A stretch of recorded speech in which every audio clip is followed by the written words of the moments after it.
Hello Paws Squad, and welcome back to an actual video in my Wings of Fire Let's Talk series.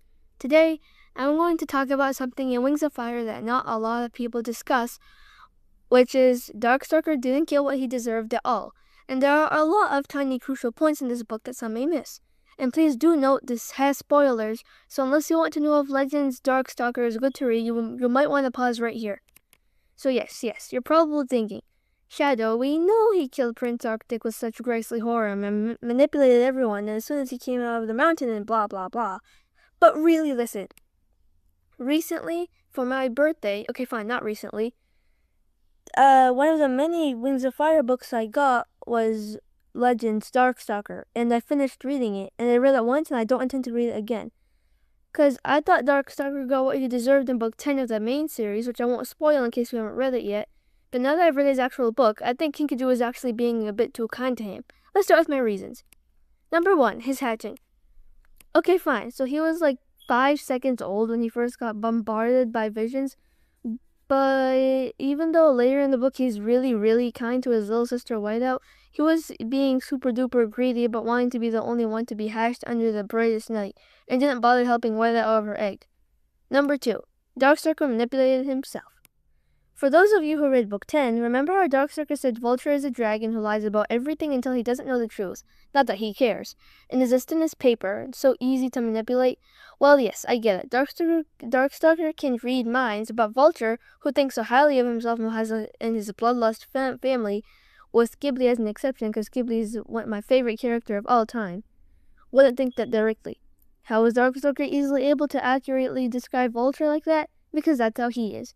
He enchanted Clearsight's earrings in his Legends book, and lied to himself that this is not manipulating Clearsight, this is helping Clearsight.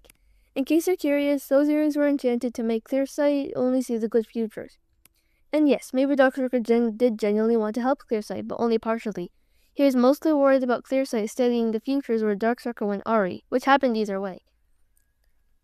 Unlike Fathom thinks, Darkstalker kept doing the minor bad things, like enchanting Fathom's goblet, attrapting Indigo, and tricking Fathom and Clearsight, until he got comfortable doing the major evil things, like enchanting Arctic to obey his every command and making him get rid of himself. And Darkstalker didn't feel guilty about it at all? Like, how is that possible? Okay, alright. Those are my 2 primary reasons why I absolutely loathe Darkstalker. Let's move on to the tiny little details in the book that readers may have missed. Before I move on, this part of the video also contains a lot of spoilers and gruesome details for little kids and readers. So if you're a parent who wants to know what happens in the book, or an older reader who's curious, you can keep watching or skip this part. Okay, so moving on.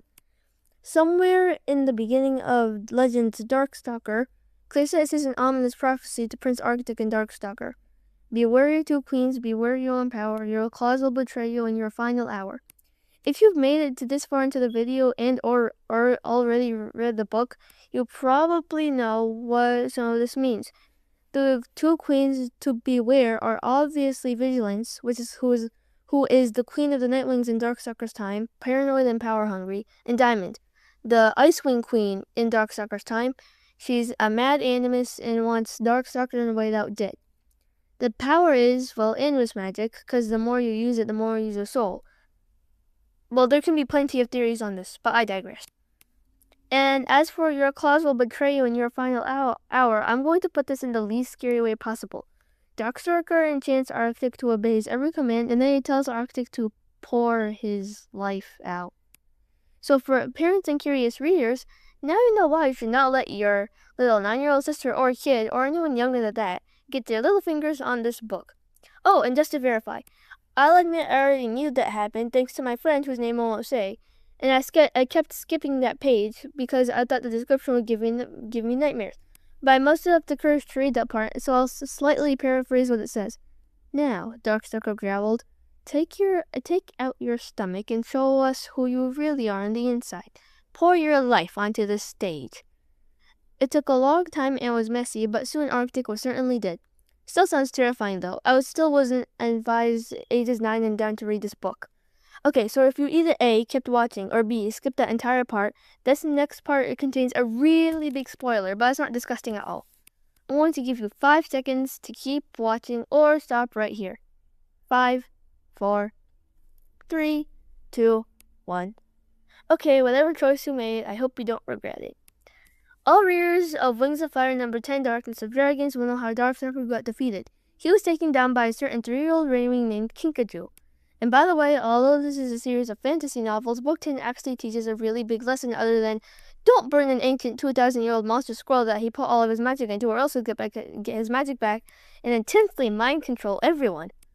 But you'll get the point more when I explain how Kinkajou defeated Darkstalker. So Kinkajou is a bubbly yellow and pink rainwing who is very optimistic but also extremely smart and fierce. She was way smarter than the 2,000-year-old legend that protected himself from all magic except his own. Let's just say there is this minor antagonist in the second arc who harms Kinkajou pretty badly and has some of Darkstalker's scroll. Kinkajou got her revenge and stole those pieces from this antagonist, who I'll talk about in a later video, and enchanted a strawberry to turn Darkstalker into this tiny 1-year-old Night Rain hybrid named Peacemaker. Slayer, who was trapped in an ice cave and rescued by Winter, who is one of the second arc's protagonists, was completely on board with this and renamed herself Hulk. Peacemaker's Darkstalker memories were wiped and he had no powers, but he loved strawberries. So is the side lesson. The power of learning and writing can actually make a big difference. Kinkajou, who wanted to break stereotypes about her tribe and wanted to learn to write, used her new skills to take down a monster. And yes, in reality, the chances of an ancient legend rising out of a mountain are pretty low, but Kinkajou still teaches us a big lesson that few people notice. However, this way of defeating Darkstalker makes me a bit uncomfortable. Rather than writing on a scroll, take off all of Darkstalker's immorality spells, cleanly get rid of him, and then turn him into a new dragonette, he was basically memory wiped, shrunk, and scale changed. So Peacemaker is basically a dragonette who sent a pike to the Ice Wings, killed Arctic, and manipulated a bunch of dragons, and he has no clue he did any of that. How unsettling and sad. One more thing, actually. Remember how everyone is terrified of the Darkstalker, and how he hides and kills, and then the thick-skulled Darkstalker himself goes right ahead and says no idea where this came from. Well, guess what? In this time as Fathom and Clearset were alive, he secretly enchanted a dagger to secretly kill ice creams secretly every full moon and write secret messages saying, "The Darkstalker is coming. Run for your lives." And 2,000 years later, he says, "Geez, why is everyone so terrified of me?" This is like Shadow the Hedgehog being released from a stasis, except Darkstalker did not deserve to come out of a stasis. Well, that wraps up the end of this discussion. Let me know in the comments if you agree or disagree with me on some of these things, and what you think of the books if you haven't read them yet. See you, Paws Squad. I'll catch you in the next one.